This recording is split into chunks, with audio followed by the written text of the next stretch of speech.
So I've worked in emergency medicine for a decade, and one of the things that still stops me in my tracks today, even now, is when somebody comes through the doors with a serious cardiac event, whether that's a heart attack or AF or atrial fibrillation or heart failure.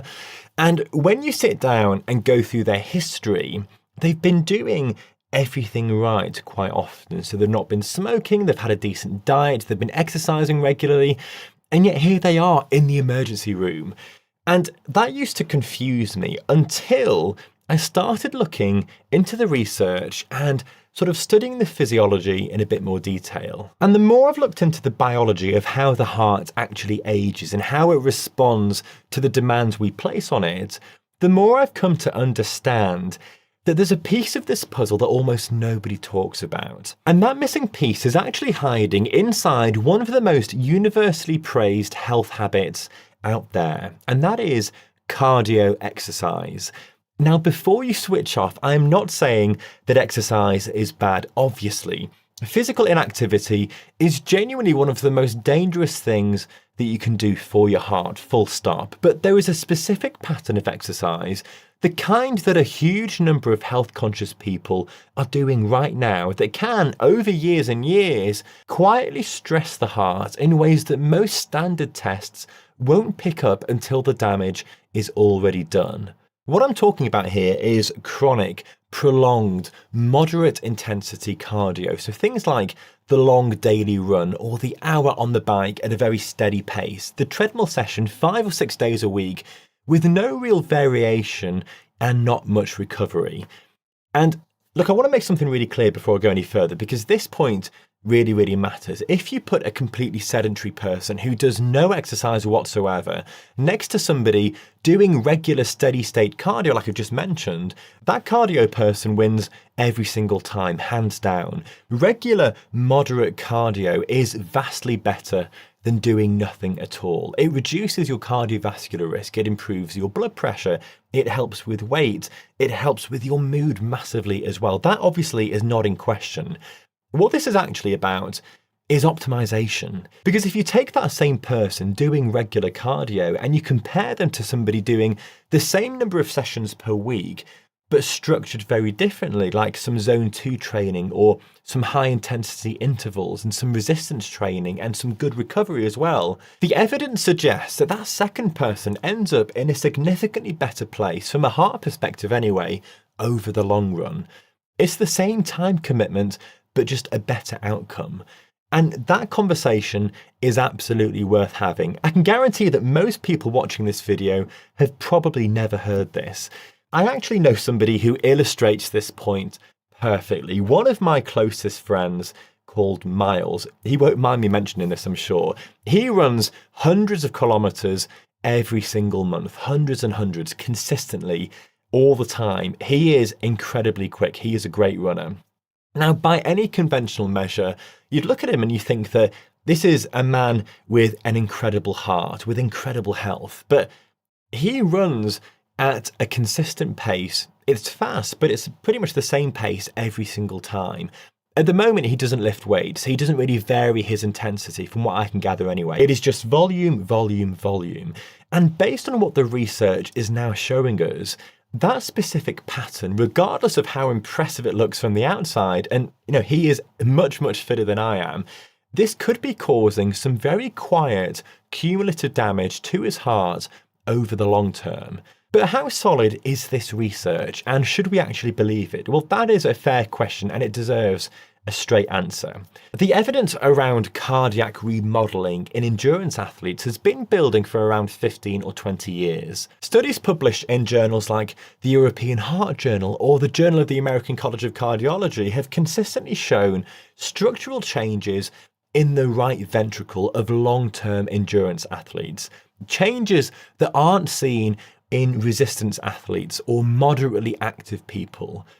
The link between prolonged strenuous exercise history and atrial fibrillation risk has been replicated across multiple independent cohorts. This isn't one rogue small study, it is a pattern that keeps showing up.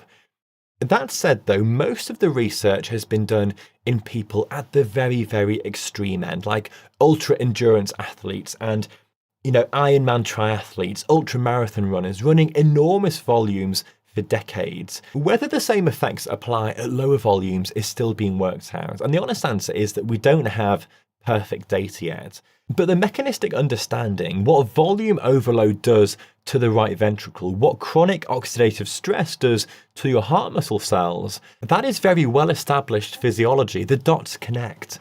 Now, the process at the center of all of this is called cardiac remodeling. So your heart is a muscle like every other muscle in your body, and it adapts to whatever demands you place on it. So if you give it the right kind of stress with adequate recovery, then it gets stronger. That is healthy remodeling. That is what we want.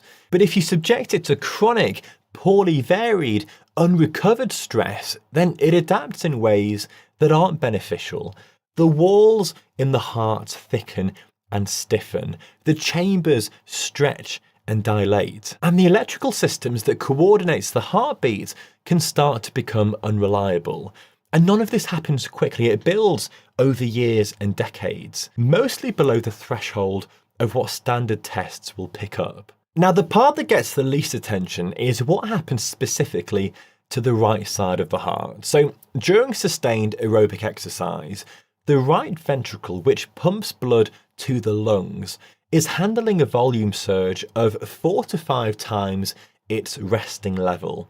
And the right ventricle wall is much, much thinner and more vulnerable to repeated stretch than the left one. When that's happening day after day, year after year, at the same moderate intensity with insufficient recovery, the structural consequences are quite measurable. That is what the European Heart Journal data shows in endurance athletes, and those structural changes feed directly into the elevated rates of atrial fibrillation seen in long-term endurance athletes compared to the general population.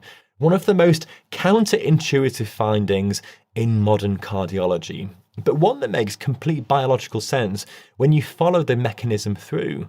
Oxidative stress sits alongside this as an equally important pathway. So prolonged moderate intensity cardio generates reactive oxygen species, a kind of sort of cellular exhaust product. Done in well-spaced bursts with recovery time, that actually strengthens your antioxidant systems and improves mitochondrial health in the heart. Done chronically without adequate rest, then it overwhelms those defenses. The mitochondria inside your heart muscle cells start to accumulate damage, efficiency drops, and the heart gradually becomes less resilient. And this gets quite a bit worse after the age of 50 when recovery capacity declines significantly. Basically, the same amount of exercise that your body handles fine at the age of 35 or 40 is doing more net damage at the age of 55 or 60. Now, resistance training, something that I talk about all the time, this is one of the most underappreciated tools in cardiovascular health. We all think about aerobic exercise as good for your heart, but weight training is just as important. Not just for your muscles and your bone density, but for the heart specifically. It improves the heart's pumping efficiency without creating the volume overload problem that sustained cardio produces. It drives mitochondrial health, it improves insulin sensitivity, and it reduces chronic inflammation. Research in the British Journal of Sports Medicine shows that combining resistance training and aerobic training produces better cardiovascular outcomes than aerobic training alone, particularly if you're over 50. So for Miles, my mate, running hundreds of kilometers a month without ever touching a weight, that is a significant gap in your program if you're watching this. Now, the model that the evidence actually points towards is called polarized training. So roughly 80% of sessions at a genuinely low intensity where it's really comfortable and conversational and there's no real strain. And then around 20% at a genuinely high intensity with proper rest between efforts. That combination, according to the evidence, protects against chronic volume overload while still delivering the vascular benefits of hard effort. We know that these short, high-intensity intervals are actually more effective at stimulating nitric oxide production in your coronary arteries, which is what keeps those vessels flexible and resistant to disease, than the same time spent at a steady, moderate pace. Basically, what that means is that you're getting superior vascular protection in less total time. As well as that, recovery needs to be treated as a physiological necessity, not just the space between sessions. So for anybody over the age of 50, hard cardiovascular sessions need roughly 48 hours between them. 3 to 4 structured sessions per week, combining zone 2 aerobic work, a couple of high-intensity intervals, and then also resistance training will produce better cardiac outcomes than daily moderate cardio. And if you're training for something like a marathon or a triathlon, this sort of framework isn't just better for your health, it's also better for your fitness and your race times as well. That's what I can gather from the evidence anyway. Now, diet plays a really important role in all of this as well. So polyphenols found in dark berries like blueberries or raspberries, in green tea, in extra virgin olive oil and leafy greens, these support the antioxidant systems that protect the heart muscle cells from oxidative damage. We're talking about whole foods here, not supplements. The research in the Journal of Nutritional Biochemistry has shown that these compounds really do reduce cardiac oxidative stress markers in active adults. So the message with all of this information here isn't to stop exercising. It is to recognize that how you exercise matters just as much as whether you exercise.